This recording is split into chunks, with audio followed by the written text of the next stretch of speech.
Proceso constructivo de una vivienda unifamiliar. Objetivo general: conocer los procesos constructivos de una vivienda unifamiliar.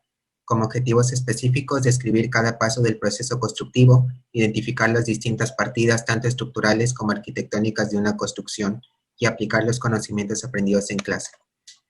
Proceso constructivo: limpieza del terreno, trazos, niveles y replanteo, nivelación del terreno, excavaciones, cortes, rellenos, nivelación interior y apisonado, eliminación de material excedente, cimientos reforzados, zapatas, vigas de cimentación y sobrecimientos reforzados. Limpieza del terreno: consiste en la eliminación de basura y elementos sueltos existentes en toda el área del territorio. Nivelación y perfilado del terreno: en este se fijan los niveles de los pisos terminados de todas las superficies que tengan relación con la planta baja. Trazo y replanteo: trasladar al terreno los ejes y niveles establecidos en los planos de cimentación. Se utiliza la regla 3-4-5 para quedar lados perpendiculares. Se traza todo lo referente a excavaciones. El replanteo se refiere a la ubicación y medidas de todos los elementos que se detallan en los planos. Excavaciones: por su condición se ejecutará con preferencia a la utilización de mano de obra y equipos. Solado de zapatas: se vierte una capa de concreto simple de escaso espesor que se coloca en el fondo de la excavación. Proporciona una base para el trazado de los elementos estructurales superiores y la colocación de su respectiva armadura. Armado de parrillas: una vez realizada la excavación, se hace una parrilla de acero en la que se coloca sobre unos dados de concreto. Sobre la parrilla se colocan las varillas que formarán la zapata. Armado y parado de columnas: se realiza el amarre de columnetas a viga sísmica o fundación corrida de concreto armado. Para el parado de columnas, fijamos la estructura principal en la parrilla de la zapata con su anclaje respectivo. Llenado de zapatas: llenamos de concreto el espesor de la zapata, hincando constantemente el concreto con una varilla de hierro para que quede bien compactado y se cure mojándolo con agua durante 7 días. Encofrado de vigas de cimentación y bases: colocado de hierro en la viga, para ello se hace tacos de concreto en el fondo de la sal.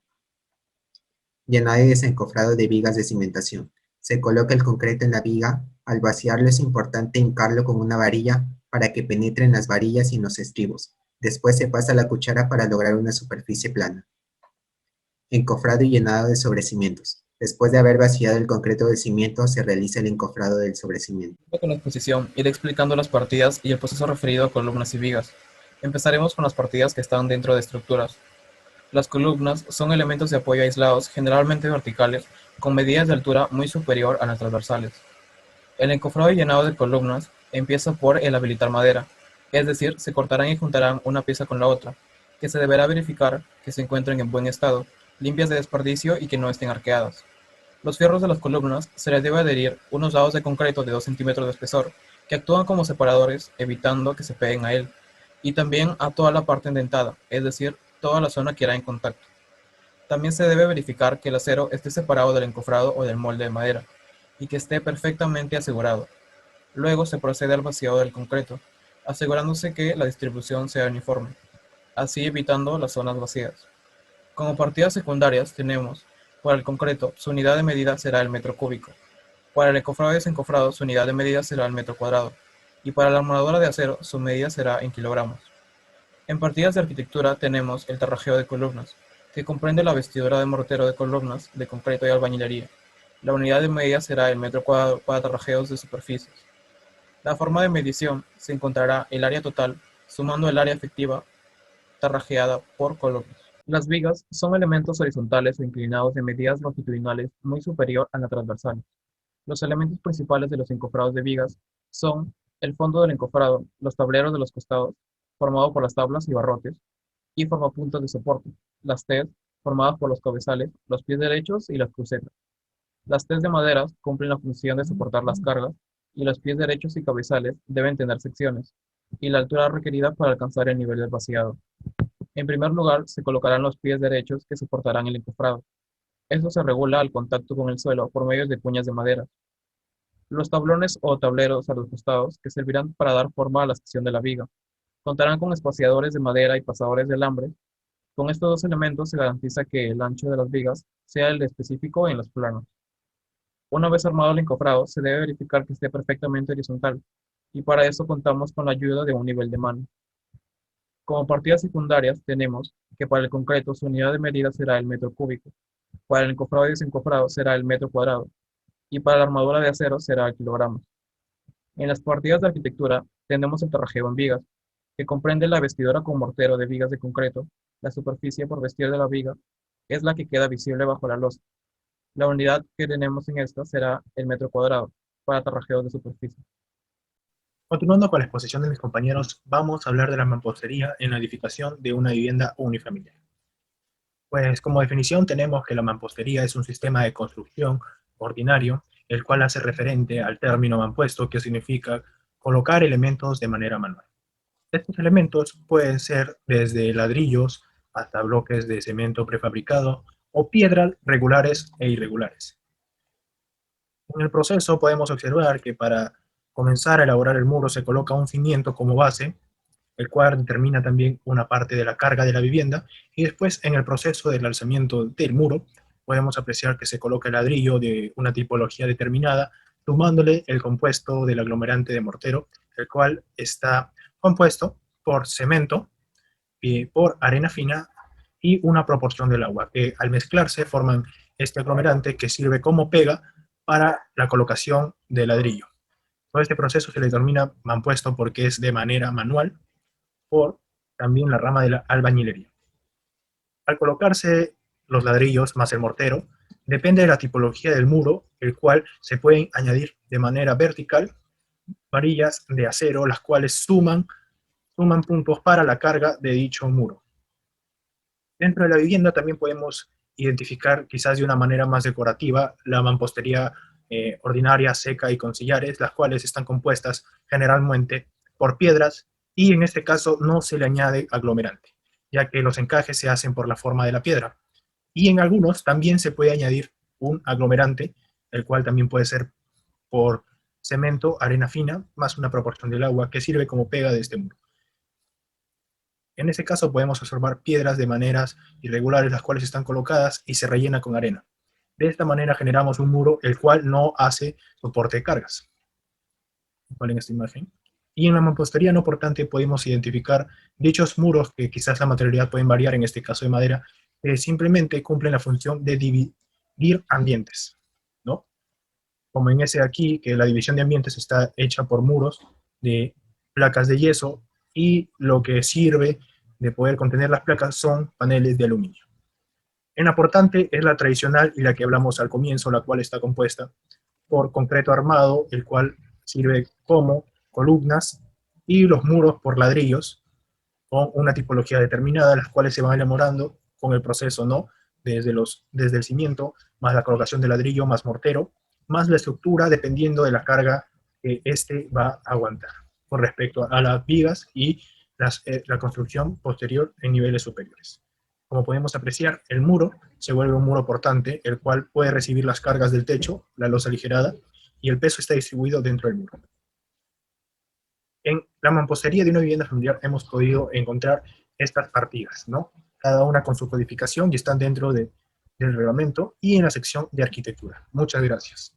Siguiendo con el proceso constructivo de una vivienda unifamiliar, tenemos dentro de la normativa losas que se encuentran en estructuras, en losas aligeradas convencionales. Dentro de ellas tenemos para el concreto, para el encofrado y desencofrado, para la armadura de acero, para ladrillos, bloques, huecos o elementos livianos. Losas son elementos estructurales de concreto armado o de materiales prefabricados, de sección transversal rectangular llena o con huecos de poco espesor y abarcan una superficie considerable del piso. Sirven para formar pisos y techos de un edificio y se apoyan en las vigas o muros. Para armar el encofrado será necesario contar con soleras corridas soportadas por pies derechos espaciados como máximo a cada 90 centímetros. Luego se procederá a colocar los tablones sobre las soleras. Estos tablones servirán para apoyar los ladrillos y para hacer fondo de encofrado de las viguetas. Por tal motivo, el espacio entre los ejes de tablón a tablón será de 40 centímetros.